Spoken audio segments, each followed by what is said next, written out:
Entonces, como vimos en el video anterior, si tenemos un terreno triangular de esta forma, no lo vamos a calcular con Riemann y hacer un proceso larguísimo para llegar a que el resultado es una unidad cuadrada.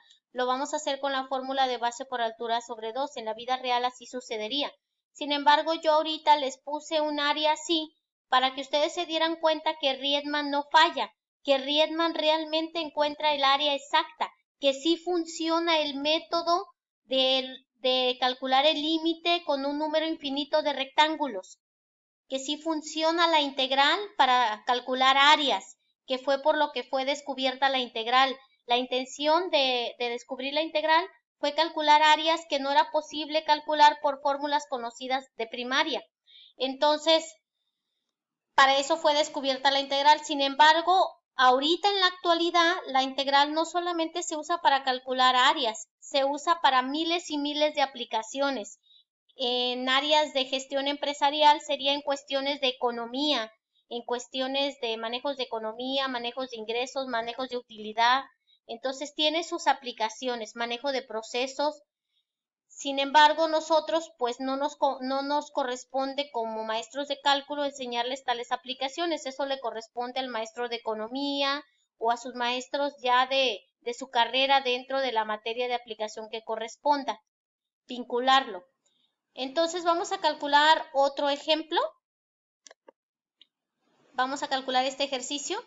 Quedamos que lo ideal es que ustedes dibujaran los rectangulitos, ¿verdad? Aquí yo dibujé 3 rectángulos, 3 puntos suspensivos y el último rectángulo.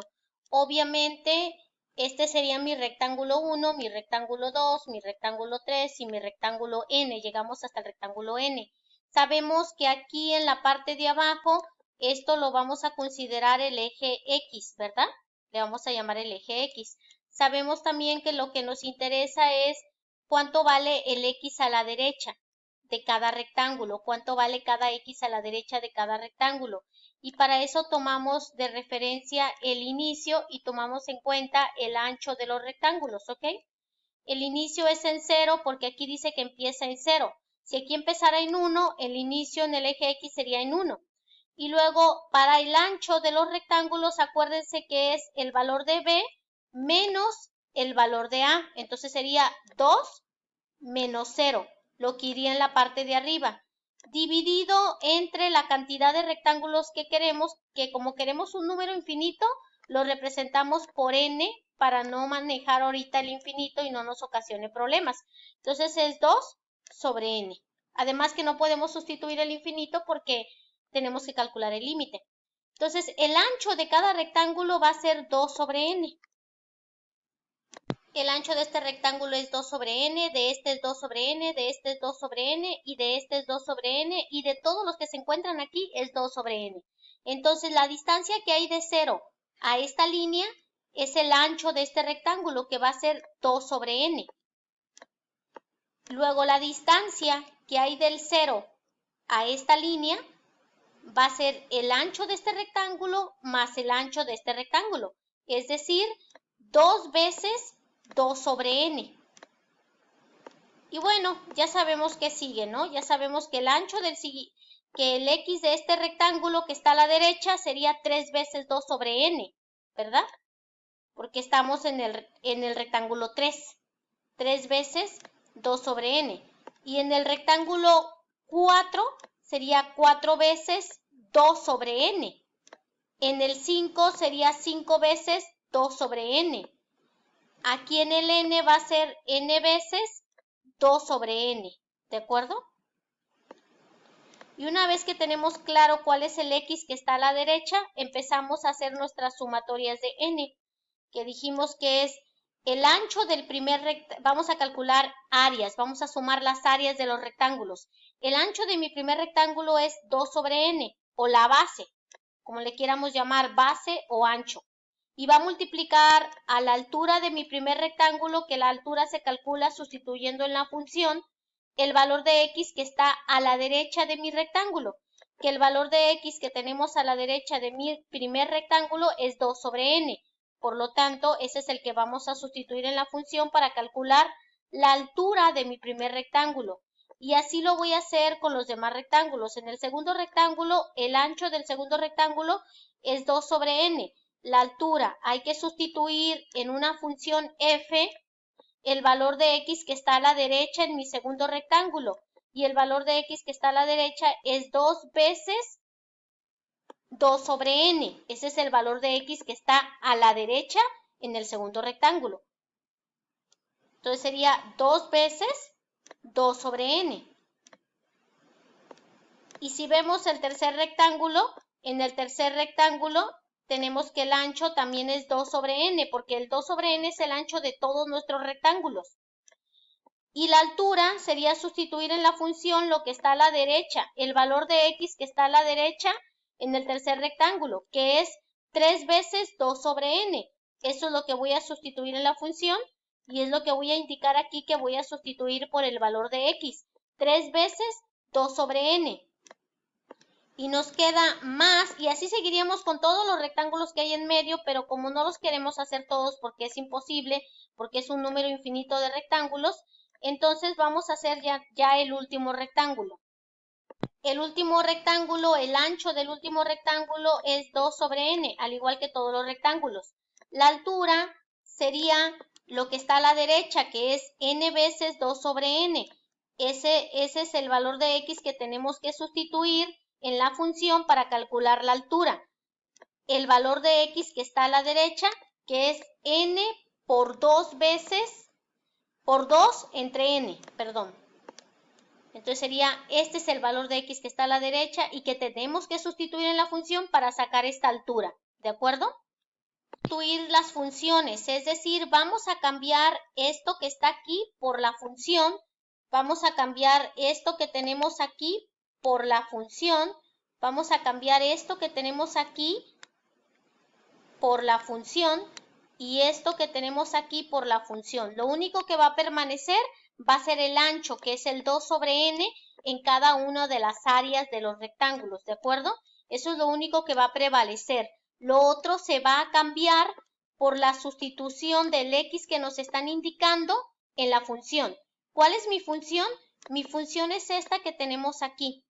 Y en esa función, en el valor de x, yo tengo que poner el valor de x que me están pidiendo, que en este caso el valor de x aquí sería 2 sobre n.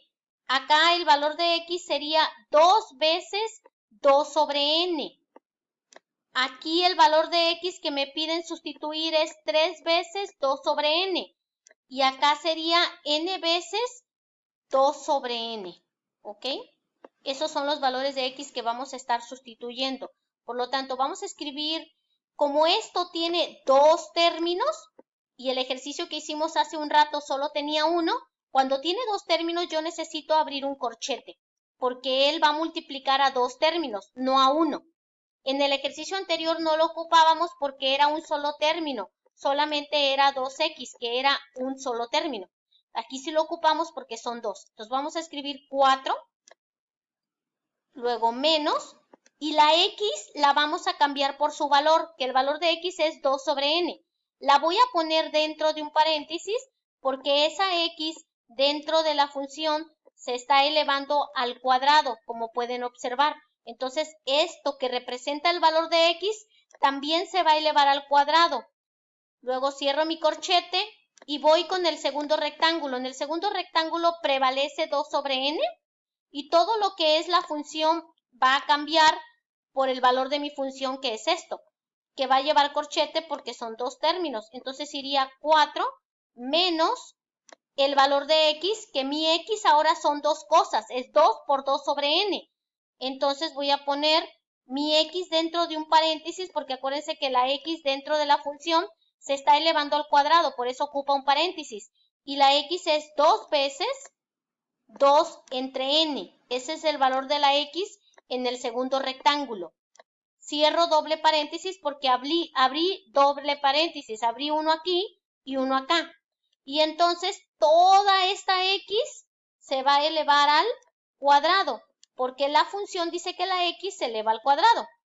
Cierro mi corchete y puedo hacer el tercero si quiero, o puedo hacer nada más 2. Por lo menos 2 en su tarea hay que hacer, ¿sale?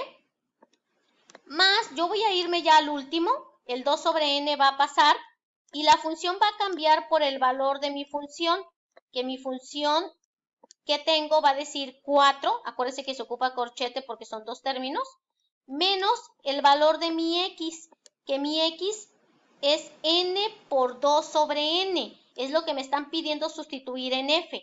La f ya no se escribe, porque esta f significa pendiente sustituir en la función. Si yo ya sustituí, ya no debe de ir. Nada más debo de poner esto como valor de x en este lugar. Entonces va a quedar aquí n por 2 sobre n. Aunque eso de sustituir x lo debieron de haber aprendido en cálculo diferencial en un tema que se llama composición. Si no lo aprendieron, pues hay que estudiar composición o lo que es lo mismo, sustituir en función, evaluar la función, significa lo mismo, todo eso.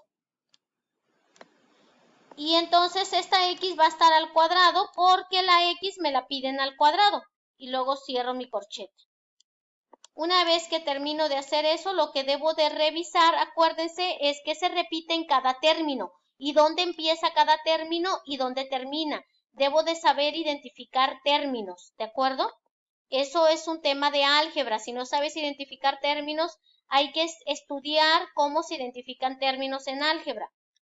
El primer término empieza aquí y se va a acabar cuando yo encuentre un signo de más o un signo de menos fuera de paréntesis o corchete, ¿ok? Entonces no me puedo detener aquí porque aquí hay un menos, pero no está fuera de corchete, está dentro de un corchete. Entonces me sigo de largo y me detengo aquí porque aquí sí hay un más que está fuera de todo corchete y fuera de todo paréntesis. Y entonces empiezo aquí y me detengo aquí porque aquí hay un más fuera de corchetes. Y aquí hay un número infinito de términos que no podemos ver, pero aparte está el último término que es este. Entonces, en realidad solo tenemos 3 términos. Acuérdense que cada término es el área de un rectángulo. Luego, en cada término yo tengo que ver si se repite algo para poderlo factorizar por factor común. Pero ojo, eso que se repita debe de estar multiplicando a todo. Si no está multiplicando a todo dentro del término, no lo puedo quitar. Por ejemplo, este 4 se repite aquí y se repite acá. Pero el 4 adentro de este término no multiplica todo. Por eso no lo puedo factorizar. Sí multiplica al 2 sobre n que está aquí, pero no multiplica a este 2 sobre n al cuadrado. A este 2 sobre n al cuadrado se están restando entre ellos, ¿ok? Entonces, por eso el 4 no lo puedo factorizar. Este 2 sobre n se repite en todos, pero no lo puedo factorizar porque dentro del término tampoco multiplica todo. El único que en el término multiplica todo es él, por lo tanto es el único que voy a poder factorizar. Así es como se trabaja factor común, pero es un tema que ustedes ya deberían de dominar, factorización común o factor común. Si no saben trabajar factor común, hay que ver en YouTube cómo se trabaja el factor común, ¿ok? Entonces yo voy a factorizar el 2 sobre n en cada término. A cada término le voy a quitar el 2 sobre n. Por lo tanto, en el primer término, este 2 sobre n se va a ir, este 2 sobre n se va a ir, y este 2 sobre n se va a ir porque es lo que estoy diciendo que voy a quitar. Y voy a poner que le quedó al primer término. Al primer término, si le quito el 2 sobre n, le quedó todo esto. Es decir, le quedó 4 menos 2 sobre n al cuadrado. Luego voy a ver en el segundo término qué me quedó si le quito el 2 sobre n. Pongo este más que está aquí para indicar que ya voy con el siguiente término. Y si le quito el 2 sobre n me va a quedar todo esto. Entonces nos quedaría esto en este lugar. Luego voy a poner este más que está aquí y los 3 puntos suspensivos que indica que todos los que están aquí, que son un número infinito de términos, no los voy a poner que se observen.